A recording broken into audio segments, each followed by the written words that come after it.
Hello everyone, welcome back to the Green Brick channel. This is my first Pantasy product, and Pantasy has kindly provided this set for me to review. This is part of their modular building series. Following the bakery, which was 85013, this is 85014, Baker Street 221B apartment, and is a licensed product based off of Sherlock Holmes. In this video, I'm going to be giving you a detailed, up-close, hands-on review, so stay tuned.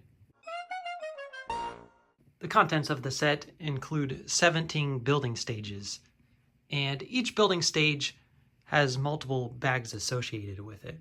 There's also a few miscellaneous bags that are unnumbered that contain the figures, some transparent elements, plates. There's 5 16 by 16 plates that are unbagged, 4 small sticker sheets, and 2 instruction manuals. The first building stage includes 4 bags with the number 1 on it. The first 5 building stages will make up the ground level. The next 5 will complete the second floor, and then there's a third floor, a roof, and a horse-drawn carriage. The elements found in the set are similar to what you would see in a Lego product. There are 5 printed tiles in building stage 1. I'm not well acquainted with the source material, so I won't be able to point out all of the references.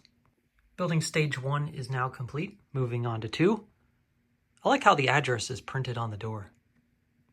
On to building stage 3, where we have some nice metallic elements, as well as more printed tiles. These elements will be pretty useful, especially this one, where we can change the directions of building with only one element. I'm nearly complete with the ground level and things are shaping up nicely, as well as the colors. I love all of the colors going on the front facade here. The black and the gold, the white, a lot of contrasting colors. I like the light gray for the sidewalk and the dark gray for the curb. One thing negative to point out though, about the tiling, it's harder to see with the lighter tiling, but with the darker tiling you can see it, all of these scuff marks.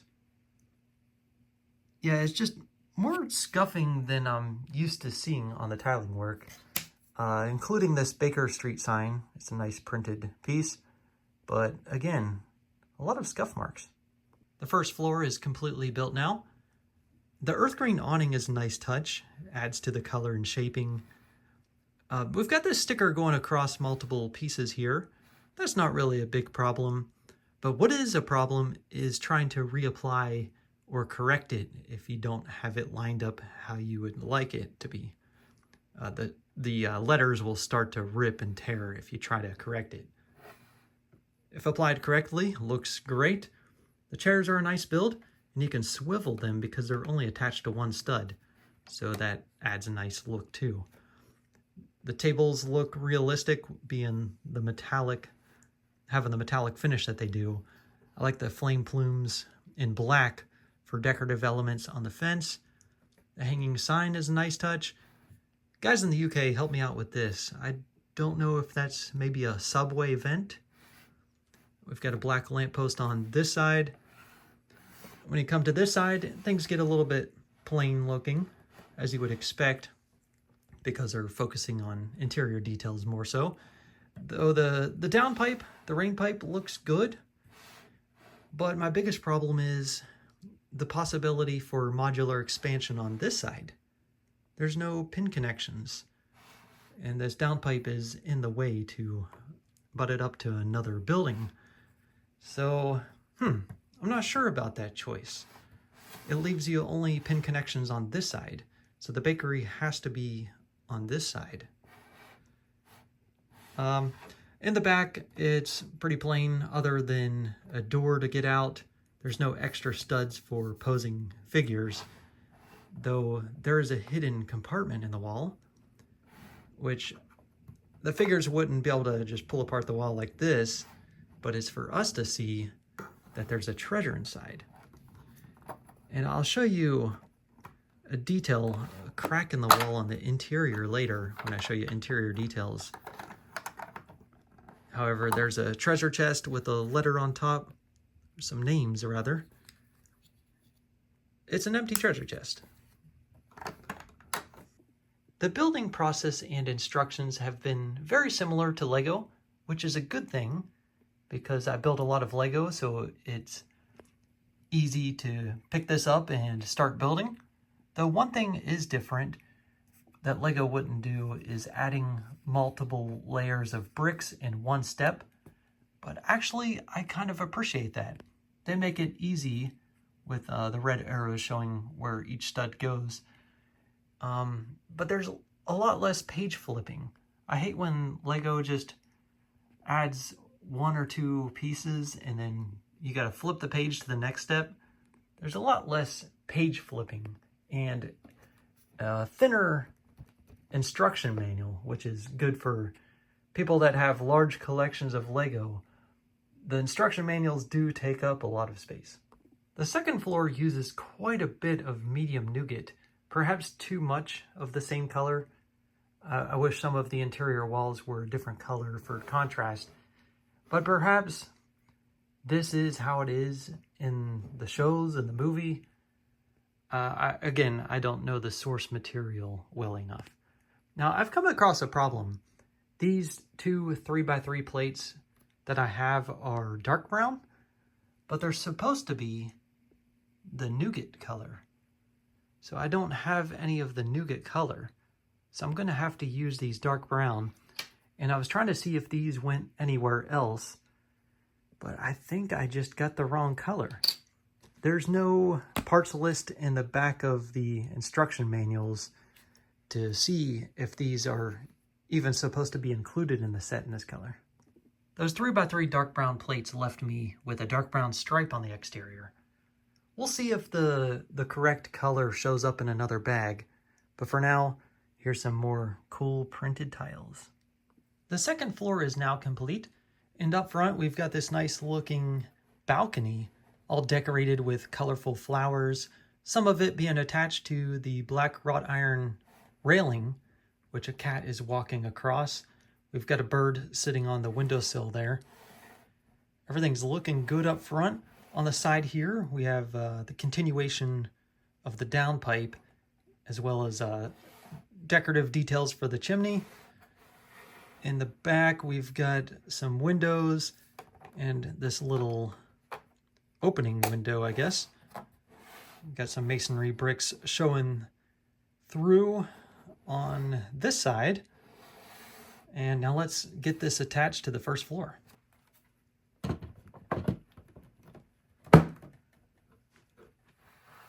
There's how it comes together. Let's move on to the next floor. Once again, the third floor has a lot of nougat in the build. I do like the builds for the furniture though. That's really cool. There's even a letter that's hidden under the bedsheet when you attach this piece. I've got the third floor finished now, as well as the roof.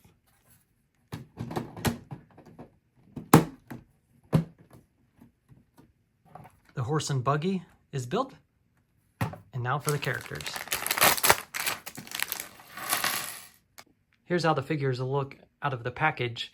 I'll go ahead and assemble them, put them into the build, and take a closer look at the build and the figures afterwards.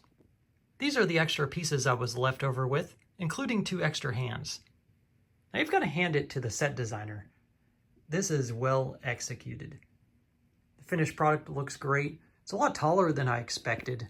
It's massive and very dense. When you pick this thing up, it weighs quite a bit with all of the interior details. It's complete. Do a 360 spin. I think those plates should be matching the walls. That might be a mistake on their part. I'm not sure. This was as per the instructions as part of an interior detail. And we've got room for expansion of other modulars on this side, but not on this side, which is a bit unfortunate. The curb appeal of this ground floor looks awesome. It's so finished up with all of the tiling work. Got a lot of realism going on. And I like the fact that the curb is lower than the first floor of the interior, where we've got steps going into the building. Although I don't know why we are missing a doorknob here, whereas we had one over there. The balcony on the second floor was a nice touch. Though it's not accessible by figures, it provides some good decorative details. The third floor has some nice windows and framing up there. The roof has some good part usage for the windows and framing, as well as these stretcher pieces. There's 3 of them that go through, creating this line along the roof. And the chimney extends from the second floor all the way up above the roof. And you can see a skylight up here as well. I will say I don't really like this part of the roof, because when you're pushing the roof onto the studs, sometimes these pieces could fall off. As long as you're not pushing on these plates, it's no problem. Just push elsewhere. But I feel like a few extra pieces could have been added to better support that. Looking in the skylight, you can peer into the third floor to see what Holmes is working on. I'll actually start on the first floor and work my way up. As we enter apartment 221B, you enter a narrow hallway with pictures of buildings on each side. All of the pictures are printed in this set, and it seems like Holmes has an interest in architecture because there's a lot of building pictures. We've got a coat hanging rack with an extra hat hanging on it. There's a crack in the wall. That's where somebody went through the wall to hide this treasure chest. And then there's stairs leading up to the apartment. On the other side of the apartment's entrance appears to be a cafe. We've got seating for 12, 3 dining tables, 12 seats. Looks like Watson is about to have a drink. We've got the menu board over here. I believe that's supposed to say cafe latte. We've got some mugs up above the sink hanging for to dry. Some clean mugs up on a shelf there. Coffee maker, coffee pot, an espresso machine. We've got a display here of some treats, cash register, stacks of cups, and even a stack of lids. There's some mirrors on the wall over here, as well as a sign for specials, a clock. There's little stairway leading to the exit, to the back door. And over here we've got a stash of goodies, as well as maybe some trays and some silverware. And everything's tiled up nicely down here. Perhaps a little bit too much tiled up. Maybe they should have left a few studs to attach the figures. Coming up the stairs through that narrow hallway, Holmes enters his 2-story apartment. This is floor number 2, but the first floor of his apartment. Over in this corner, you've got some decorations on the wall, including a mirror done up with a sticker. You've got a dark gray sofa, a coffee table with a teapot, some teacups, a newspaper, and I believe a chess set. Got a floor lamp over there. Perhaps this is a deer's head. Over here on this dark red carpet, got 2 comfy chairs where Watson and Holmes probably go over some detective work. The fireplace is pretty well done up. Got another newspaper there in the corner. And then you've got this nice bookshelf build with some flasks up above. And there's a table right there with a magazine on it. Going through that door behind the red chair, you enter into the kitchen / forensic room? What? Okay. Yeah, so you got some normal kitchen stuff mixed in with this laboratory stuff, right? And that would explain why you can open this window to fume out the kitchen.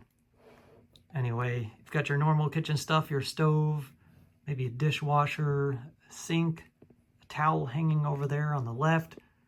Some cabinets up above, and your fridge and freezer over here. There's a broom down in the corner beside the fridge. Now, the fridge does open, but there's nothing inside. In the freezer, you get some ice cream and a bone. Also, speaking of bones, there was a picture of a skeleton on this side. These pictures that I thought were spare pieces should not be. They should be hung up in the stairway leading up to the 3rd floor. Proceeding up the stairway to floor 3, which is the 2nd floor of Holmes' apartment, you can enter through 2 different doorways. This looks to be like Holmes' workspace / bedroom. And then over here, maybe Watson's bedroom. Watson's bedroom is small. Got a picture hanging on the wall, a little end table with a lamp, a bed, as well as this armoire. Over in Holmes' room, once again, you've got some nicely decorated artwork on the wall, a comfy chair, an end table with the newspaper, as well as magazines and newspaper on the floor, a fireplace over here following the path of the chimney. Looks like a violin and a music book on a music stand over here. And this is where he does all of his detective work, I guess. Got a clue board up above, a light, and is that a typewriter? Also got this printed book here. Well, the cover's printed anyway. The inside is blank. And appears to be a map right there. He's got his bed over here. Another magazine on the little end table, some pictures on the wall, and a dresser. The horse and coach are done up really well. It has a very classic feel to it, like the hanging lanterns on both sides of the driver. The horse can either be pulling the coach or be separated and somebody can ride the horse. It's all sealed up with windows on all 4 sides. And how you would access to put figures in is through the top. When you lift up on the seat where the driver's sitting, there's this gold ring in there. I'm not sure what that's about, but Sherlock Holmes enthusiast would know better than me. And lastly, here's a look at the 5 figures included. All of them have torso printing, arm printing, leg printing. Some of them have leg printing on the side as well as on the back. Look at all the printing on this. The hip, the torso, the legs, the arms. Yeah, Holmes is printed up and looking good. Even the sides of his torso is printed up nicely. Anyway, here's another look at all of them from the front and from the back. I actually really like these figures. You've got the normal movement of a Lego minifigure, right? Head turning, but you also have some head tilting because the head is on this ball joint. The same with the arms. It's on this ball as well. Well, sometimes it just rips off, but you can angle it outwards like this. You have a lot more posable options with these figures, and I like it. Even the waist can rotate a little bit. Yeah, there's a lot of posability to this, and the figures, they scale nicely to Lego minifigures as well. After some thorough inspection, I will now give you my final thoughts. This set retails for $160 US, and I think it's worth it. It's pretty sizable. It's a licensed product with a lot of Easter eggs, a lot of great prints, and great posable figures. I really hope Pantasy continues with this modular building collection, as well as diversifying their figure selection. I won't be including this in my Lego City, as I don't like to mix brands, but I will strongly consider creating a Pantasy City. I'm a bit of a Lego purist myself, but I'm happy to say that I really enjoy this product. Keep up the good work, Pantasy. and please do more modular buildings. That wraps up this video. Thanks for watching.